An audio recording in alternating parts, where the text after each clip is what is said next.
On the big island of Hawaii lives the legend of the goddess Pele, a woman filled with fire, passion, and jealousy. The natives learned that while Pele had the power to create islands and give plentiful growing seasons, she could also take everything away. No one dared face her. But tired of the religious oppression by the guardians of Pele, a woman named Kapiolani hiked to the mouth of Kilauea, the throne of Pele. Kapiolani descended down into the main vent of the Halemaumau crater in defiance. She remained unscathed despite standing next to a lake of lava. Kapiolani's journey became a legend, but it also serves as one of the many examples of trailblazing women who have changed the world through science, discovery, and playing with fire.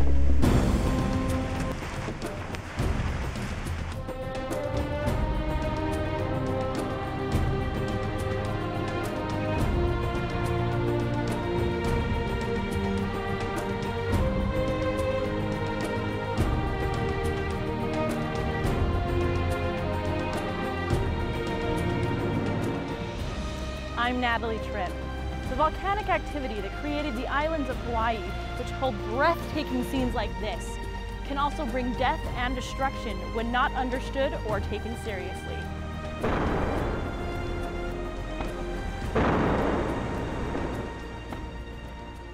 Volcanoes come in many shapes and sizes. The outer layer of the Earth, the lithosphere, is made of several different plates moving very slowly across the surface of the planet. Most volcanoes occur where two plates meet. When the plates move apart, there is a gap. Hot molten rock called lava rises up from the center of the Earth into that gap. This creates volcanoes on the ocean floor and sometimes where Earth's surface is pulling apart. If two plates collide and one plate is forced beneath the other plate, the friction makes the first plate melt, and magma rises up. Only a few volcanoes on Earth form this way, but they create the most violent and dangerous eruptions. Sometimes volcanoes also form in the middle of plates. These places, called hot spots, are connected by channels to the hot interior of the Earth. Volcano is one of the most fundamental features of the Earth in many ways. The Earth's atmosphere and its oceans and the continents all owe their origin actually to volcanoes, and so it's important to understand what they are. Throughout the history of the world, names like Vesuvius and Mount St. Helens stand out for the destruction caused in a volcanic eruption. The volcanoes that erupted in Italy and Herculaneum, and those volcanoes actually trapped people and fossilized them in place. Other volcanoes erupt and melt large volumes of water, glacial ice that's sitting on them, and that triggers a flood. And the flood sweeps down the volcano without much warning, and whole cities have been buried. In the 1980s, a small city in Colombia was buried, and 25,000 people lost their lives in this kind of secondary type of eruption. Although rare, there is another category of eruptions that can cause catastrophic damage. A little more than 6 miles below the surface of Yellowstone is a large chamber filled with hot molten rock, a magma chamber called a caldera. The Yellowstone caldera is what's known as a supervolcano, and it keeps all the geysers and hot springs at Yellowstone bubbling. If the supervolcano erupts, it could cover the western half of the United States with several feet of ash. Fortunately, those kind of eruptions are rare. There hasn't been an eruption like that that's been historically recorded. The last eruption of Yellowstone was about 600,000 years ago, and we probably have a comparable number of years to go before it erupts again. Whatsoever, and all three of these are covered in ice. Janie Radabaugh teaches planetary geology at Brigham Young University. She's only one of a handful of women in her field, and she has received national recognition for her work. I was always interested in space, and I don't know if that's a result of Star Wars or other movies I saw when I was growing up. While the gap has narrowed in recent years, studies still suggest that girls lose interest in math and science as they get older. By the time they reach the 8th grade, the number of girls interested in pursuing a career in science is about half that of boys. In physics, actually, there are a lot more males typically than females, but in planetary science, there are a good number of us who are female. I've had a lot of really strong women mentors in the field, and I'm not sure what draws us to planetary science, you know, the study of the solar system, physics and geology and chemistry in the solar system, but there are maybe not quite half women, but there are a good number of us. While women seem few and far between in the science fields, they've been the driving force behind many scientific advances.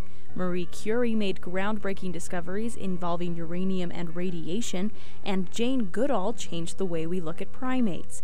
Now Radaba emerges as one of the leading scientists in planetary geology. When I was young, I remember having written in my journal when I was 8, I love space and I want to study space and the solar system. So maybe it just was always kind of there for me. Radaba did her undergraduate work at Brigham Young University in Provo, Utah, continued to the University of Arizona in Tucson, and then returned to BYU to teach and research. She also mentors students who want to learn more about geology and astronomy by studying volcanoes. And then it starts getting heavy. We like to go to places on Earth that are good analogs for the processes we see in the solar system. Typically all we have is remote sensing data, just pictures and images, other information we have to take from far away for each of these bodies, but we don't have something that's close up, right on the surface, in wide availability for these other bodies. So what we do is we choose regions on Earth that are a lot like these other landforms that we're studying, and then go to those places so that we can understand them better. And what better place can you find lava than Hawaii?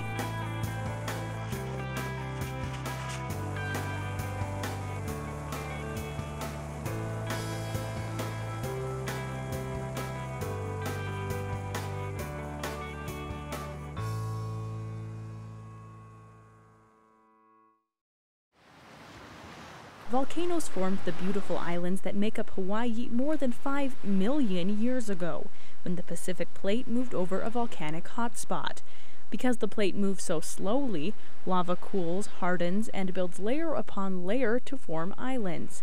In fact, the plate continues to move and continues to form new land. This means the lava is always flowing, and the people of Hawaii have already named the new island forming underneath the waves. They call it Loihi. It's just southeast of the Big Island and about a mile below the surface of the water. In about 40,000 more years, it will rise above the water as a new home for plants and animals.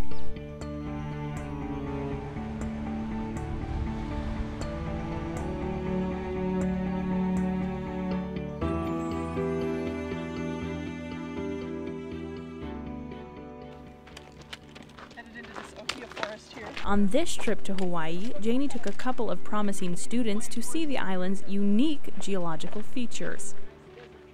This trail will take us past a whole bunch of really interesting features that are associated with the East Rift Zone. Has some other views of the rest of the hike that we'll be on. We'll be able to go up and see Mauna Kea, Mauna Loa, get some good views from there. Right, this is really a once-in-a-lifetime chance probably to be able to come out here and actually learn by actually looking at the rocks and not just seeing pictures of them. Was really more of a learning experience. Some of the more unique features in Hawaii are lava tubes. These tubes form when red-hot lava flows away from a volcano and the outside layer hardens. The inside layer, which remains hot and flowing, leaves behind an empty tube showing the lava's path. In fact, Hawaii has the longest and deepest lava tube in the world, Kazumura Cave on the island of Hawaii. Radaba took her students to see lava tubes both on Oahu and the Big Island. Lava tubes can form in just weeks, as long as there's a strong magma supply and the lava is preferring to try to get itself out using this tube system. Then it might start as a couple of little toes that coalesce together. More lava gets injected up underneath these toes as they start to as they start to harden and cool. And as that keeps happening, keeps going down the same couple of toes, eventually those things coalesce, get bigger and bigger, and then you can have one single lava tube. This lava flow occurred between 1969 and 1974. The lava flowed through this tube down the mountainside, eventually reaching the ocean, a journey that can cover dozens of miles. But lava tubes aren't limited to land only. These tubes formed when lava rushed out into the ocean. Oceanic lava tubes are better preserved than those on land because erosion and rainfall don't damage the underwater tubes.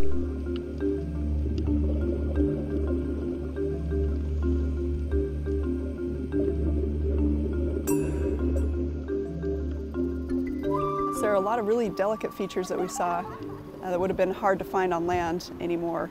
I think there are a couple of reasons for that. The first is that they just wouldn't hold up under their own weight. There's some really delicate arches and other things that connected these things together, and the water helps buoy those up. And then another reason for that is just that the water all around it kind of helps preserve it. To be able to see, some of the arches, some of the tunnels that go through the lava tubes really well is something you probably won't be able to get to see on land. It's pretty amazing. That's what draws me to geology, I think, a lot, is that we get to work outside and see science working just around us. It's really exciting to be here and to see these structures, geologic structures and formations in the water and above ground. Kirk Schleifarth and Jason Luke study geology inside the classroom at BYU, but in Hawaii they get a better view of how lava flows. Walking along this lava field, the students can chart the course the lava took as it spilled from the crater. Here, the lava roped around a tree, incinerating the entire trunk within minutes, leaving a solid impression. Yeah, you can see how the lava wrapped around. They stacked rocks on top of the trail, but Like help by a little ready-made cairn in some ways.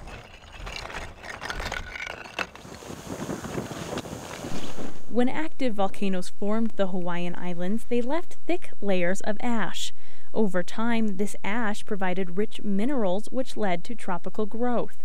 Even after an eruption, people still return to the area because of the fertile soil. Today, people around the world admire Hawaii's natural beauty.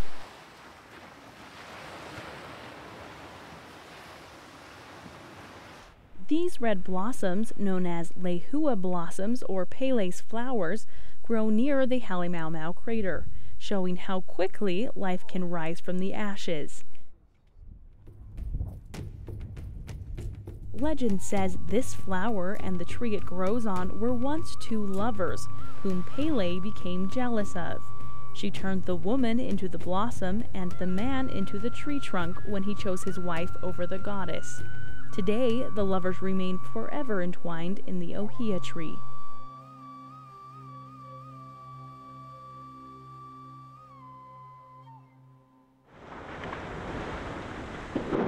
Although Hawaii is known for its gushing volcanoes and sandy beaches, it's also one of the premier spots in the world for exploring outer space. Mauna Kea is the highest mountain on the Big Island of Hawaii. It also plays home to a variety of countries who share the telescopes that line the summit. The observatories at Mauna Kea sit on a dormant volcano above cloud level. This volcano last erupted in the 1930s, and it's the highest point in Hawaii, far above the city lights where the atmosphere remains extremely dry. This satellite offers a lot of data to a lot of astronomers and scientists throughout the world, so it's a great opportunity to be here and see how it works and see the magnitude of this place. The United States and 10 other countries all pool their resources to sponsor the 13 telescopes that line the mountain summit. These telescopes make it possible for astronomers to see over 13 billion light years away from the Earth. Those images are then transmitted over the internet to locations all throughout the world, including the Eyring Science Center on BYU's campus. This cutting-edge research comes at a hefty price. It costs the observatory $10,000 a day to operate each telescope, and only a small number of technicians can access the site to maintain the equipment. Many people have heard about the Hubble telescope, but this telescope on Mauna Kea is 4 times larger than the Hubble. This particular telescope is one of only 2 or 3 in the world that can do the research that needs to be done. This particular telescope, for example, is primarily for discovering other planets around other stars. We call them exoplanets. Our solar system plays home to planets and moons that each have their own volcanic systems, and many of those volcanoes dwarf Earth's volcanoes. What you're seeing here is a comparison of Mauna Kea on the big island of Hawaii to Olympus Mons on the planet Mars. Olympus Mons was first discovered in the late 1800s and is named after the home of the gods in Greek mythology. This massive volcano is 3 times taller than Mount Everest, which is impressive for a planet that is roughly half the size of Earth. The planet Jupiter has over 60 moons, and one of those moons, Io, is extremely volcanically active. We really enjoy studying Io because this is a place where the heat flow is on overdrive right now. There's a tremendous amount of heat pouring out from the interior, and we think it's a lot like what the early Earth was like. It's for this reason that Radaba and her team frequently travel to Hawaii to learn more about these fiery geological wonders nearly 500 million miles away. Volcanoes started creating the Hawaiian Islands more than 5 million years ago. Studying these volcanic islands becomes even more important when it comes to understanding the volcanoes erupting in outer space. Kirk is studying the moon Io. It's the most volcanically active body in the solar system, with dozens of massive ongoing eruptions. But since it's so far away, he has to rely on similar geological landscapes on Earth to compare with the volcanoes on Io. So visiting the volcanoes on Hawaii greatly benefits his research. You don't get to see a lot of the close-up stuff on Io, so it's nice to see this stuff and get a general idea of how things work, so that when I look at it at a large scale of Io, I can understand it a little easier and better. Hawaii's volcanoes have broad and low profiles, similar to what you might find on Io. Scientists call them shield volcanoes. And the reason it can form such a low, broad profile in contrast to, say, Mount St. Helens kind of volcano that's really steep and cone-shaped, or Mount Fuji-shaped volcano, is because the lava can just run out in these lava tubes out to the flanks of the volcano, really far away from the magma source region. Telescopes on Mauna Kea, such as Keck and IRTF, are gathering data used in Io research, but most of the data used by Kirk comes from the satellite Galileo, which orbited Jupiter from 1995 to 2003 and sent pivotal pictures of the moon Io back to Earth. While working on her PhD, Janie joined the team that planned Galileo's observations. Galileo spacecraft took a lot of data at Jupiter when it was in orbit, and I was especially interested in data from Io, which is the innermost moon of Jupiter. And this body is volcanically active. It has more active volcanoes than any other planet in the solar system, including Earth for its size. And it's just really fascinating in that sense to see active volcanism on the scale that we see it on Io. That's what's fascinating about it. It's something that people have never seen up close. And that's why Io is really fun too, because it's, you know, we don't really know much about it, so it's an emerging knowledge and a new science. So it's fun to study. But someday, Kirk might have more resources for studying other moons. Radaba began working on a new sort of spacecraft in the last few years, one that could take even more pictures of planetary bodies.